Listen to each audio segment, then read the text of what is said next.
माशाल्लाह। एक हाथ नहीं, दोनों हाथ मुट्ठी बांध के उठाए रखो, उठाए रखो। अब जब उठा लिए हो तो बुलंद आवाज से कह दो, लब्बैक या रसूल अल्लाह। लब्बैक या रसूल अल्लाह। आवाज में बुलंदी नहीं है, आशिक का तेवर नहीं है, उसी रंग में आओ जो रंग मुहर्रम में दिखाते हैं।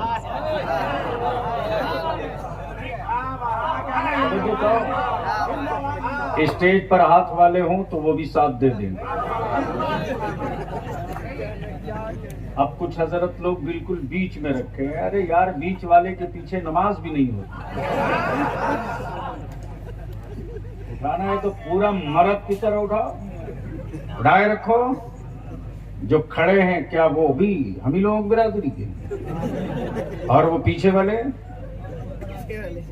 तो पीछे वाले जितने हो क्या हाथ नहीं उठाना है?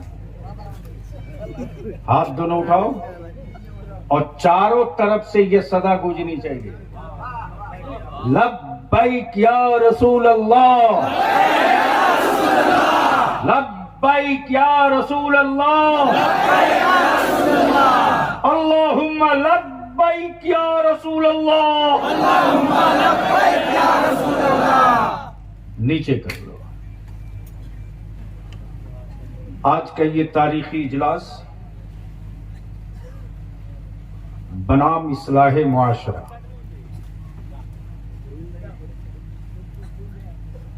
जाहिर सी बात है, दवा उसी वक्त डॉक्टर लिखता है जब पहले मर्ज समझ में आ जाए।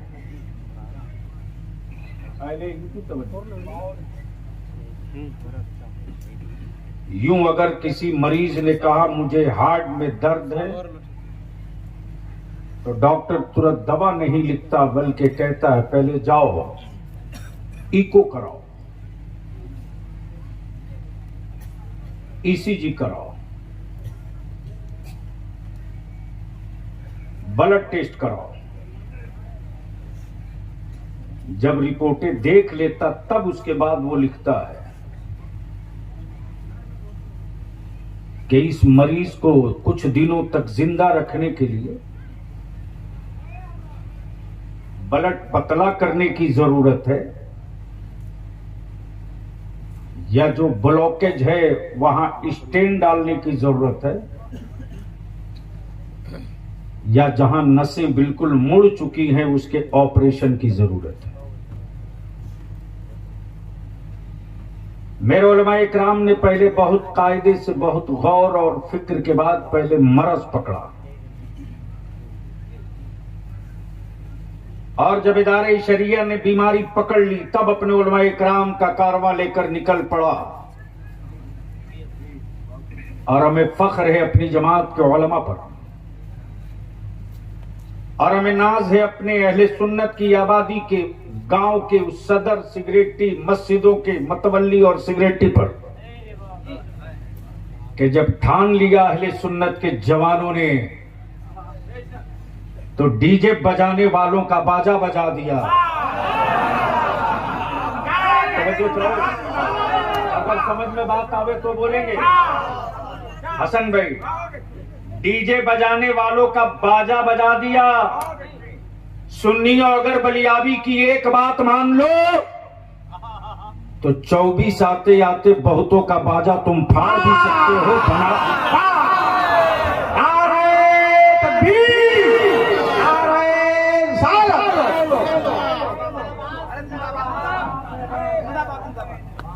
लेकिन बलियाबी को यूं ही पारसनाथ के पत्थर के टुकड़े की तरह नहीं सुन सकते हो। हम उस नबी का जिक्र करते हैं जिस नबी के हुस्न की गुफ्तगू सुनकर, क्या अच्छी फिक्र, क्या अच्छी फिक्र, जिंदाबाद। बड़े बड़े हसीनों ने अपने चेहरे दागदार कर लिए और बहुत सारे कालों ने मुस्तफा के जिक्र और हुस्न की बातें सुनकर बिलाल के कालेपन को याद करके सब्र कर लिया। हाँ, ये भी सही है कि हमारे यहां जलसे रोज होते हैं, कॉन्फ्रेंसें रोज होती हैं, 3-3 किलोमीटर का डेकोरेशन और लाइटिंग रोज होती है, मज़ारात पे हंगामे और चादरों की लंबी भीड़ होती है।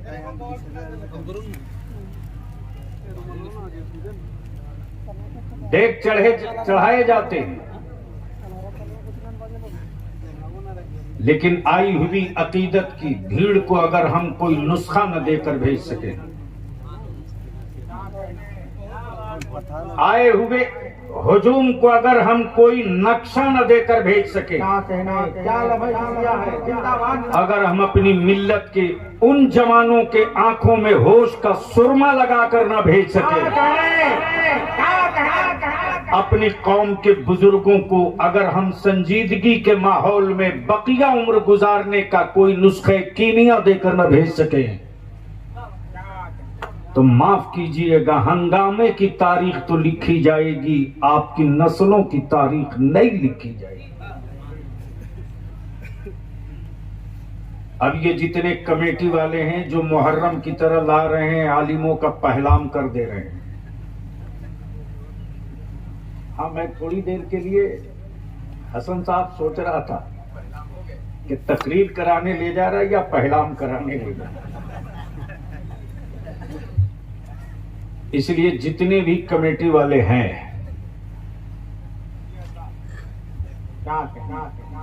उनसे मैं गुजारिश करूंगा कि अब इत्मीनान से जरा मेरे सामने आकर 10 मिनट सिर्फ बैठ जाइए, जितने भी कमेटी वाले हैं। हाँ, कमेटी वाले आ जाएंगे।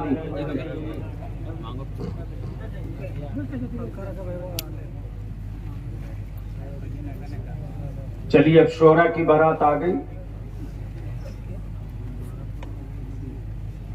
नदीम रजा फैजी भी आ गए, अजमत भागलपुरी भी आ गए, और जो मुबारक इस वक्त पूरे देश में एक ब्रांड है मसलके आला हजरत का शेरो सुखन में, उनका आपने अभी नमूना समाप्त किया, रंग तो अभी बाकी है। तो क्या इरादा है, सुनने का मूड है? ऐसे नहीं बलियावी से बुलवाना पड़ता। मुबारक हुसैन मुबारक कह रहे थे हजरत आज तकरीर कर दीजिए, लेकिन मैं देख रहा हूं कि मिट्टी अच्छी हो तो दाना डाला जाए, वरना पता चला दाना भी बेकार गया और मेहनत भी बेकार गई। बस जल्दी बैठ जाओ भैया, कमेटी वाले हो ना, अब सीधे नीचे मेरे सामने पूरी टीम लेकर आ जाओ। हाँ, इसलिए कि पूरा भारत जानता है कि बहुत शरीफ आदमी का नाम बलियावी नहीं है, और हम जानते हैं कि किस बालू से कहां तेल निकाला जाता है। सरसों से तेल तो सब निकाल लेते हैं। तो अब सुनने का मूड है तो सारा मजमा लग के कह दो या रसूल अल्लाह। ओए रंग में आके बोल दो या रसूल अल्लाह, झूम के या रसूल अल्लाह। बलियावी की गुफ्तगू का 3 हिस्सा होगा। मौलाना, एक है अकीदत, एक है हकीकत, एक है जरूरत। सुनेंगे स्टेज वाले तो थोड़ा आ जाए रंग में, तवज्जो चाहूं। एक है अकीदत, एक है हकीकत, एक है जरूरत। माफ करना, अकीदतें उस वक्त जवान रहेंगी जब जरूरत पूरी रहेगी। अकीदतें उस वक्त सेहतमंद रहेंगी जब जरूरतों की सेहत अच्छी होगी। अकीदत, हकीकत, जरूरत,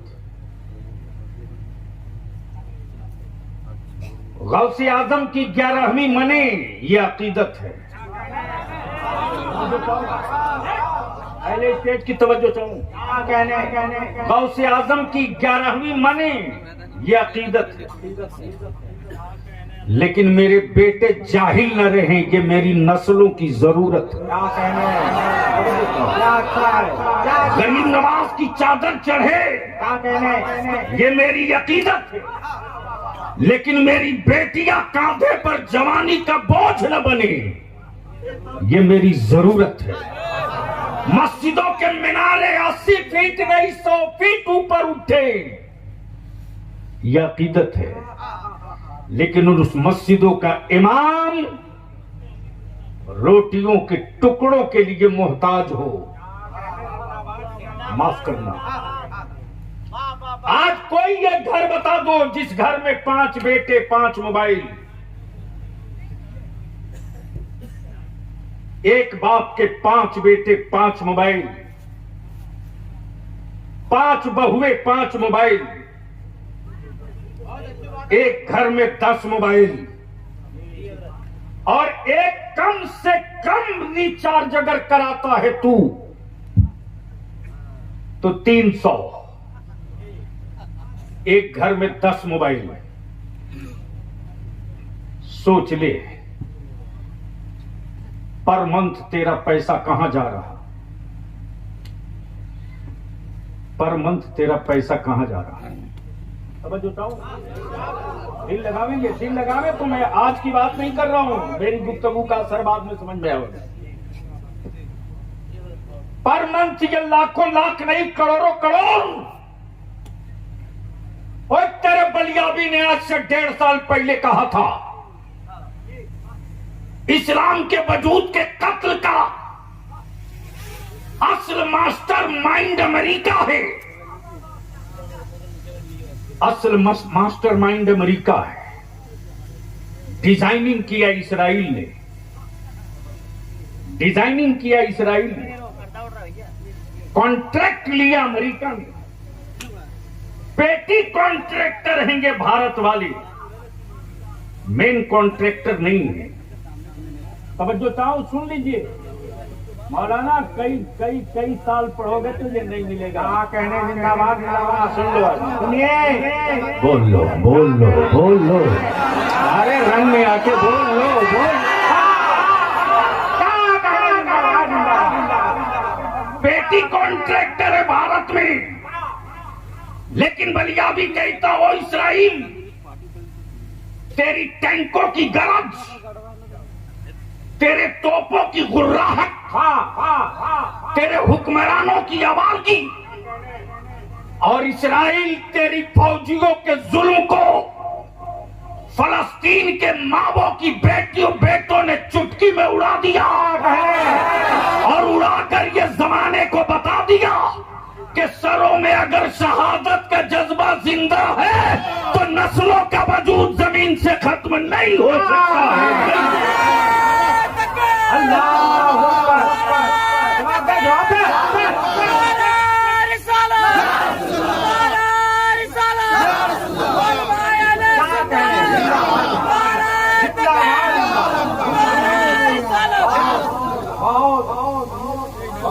तवज्जो कीजिए, झूम के बोलो बोलो बोलो, आवाज आए।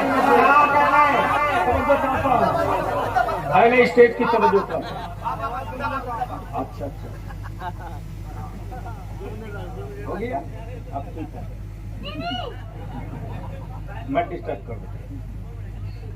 बोल दो झूम के, बोलो बोलो, अब रंग चढ़ जाए, बोल दो, अरे जोर से बोल। तवज्जो चाहता हूं। तब बलियाबी ने कहा था मेरे सब्र का इम्तिहान मत लेना। क्या कहना है?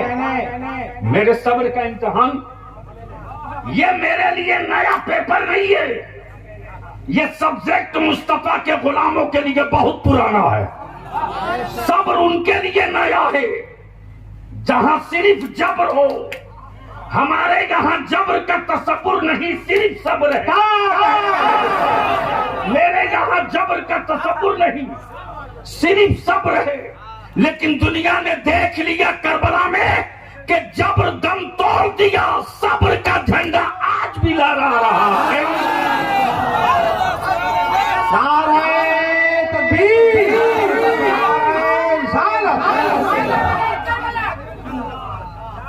मेरी बेटियों के हिजाब पर तूने हाथ डाला, हमने सब्र की। मेरी मस्जिदों की ईंटें कत्ल की गई, हमने सब्र की। मेरे बच्चों की रोजी तूने छीन ली, हमने सब्र की। मेरी दुकानों को दीन में जलते दुनिया में देखा, हमने सब्र की। मेरे बेटों की लाशों पे कोबी रोपी गई, हमने सब्र की। दीन में नामूसे रिसालत की अजमत के लिए बच्चे निकले थे, AK-47 से मार दिया, हमने सब्र किया, हमने सब्र किया। प्लीज बैठ जाओ, पैसा देने मत आओ। आज तक कोई हुक्मरान बलियाबी की कीमत नहीं लगा सका तेरे जैसे।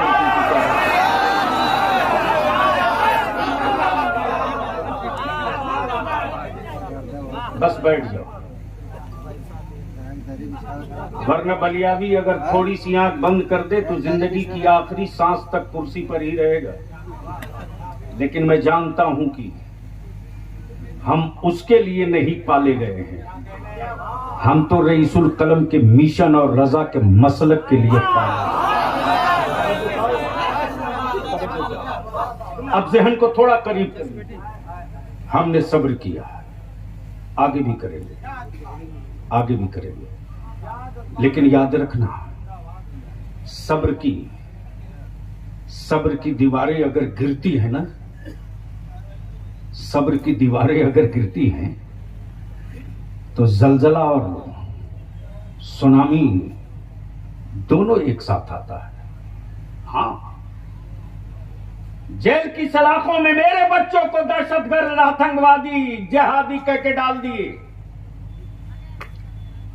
लेकिन मेरी माएं सड़क पर बेटे की रिहाई के लिए नहीं उतरी।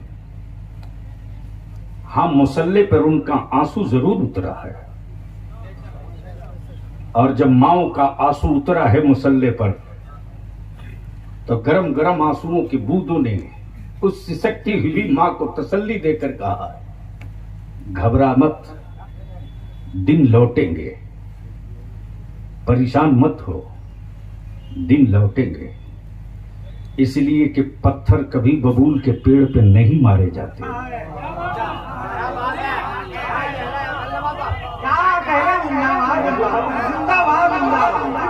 पत्थर कभी बबूल के पेड़ पे नहीं मारे जाते, और कोई भी फला हुआ आम बचा नहीं है भारत में जिस पर रोज 2-4 हजार पत्थर ना बरसाए जाते हो। इसका मतलब ये नहीं कि आम फल देना बंद कर दे, बल्कि आम की फितरत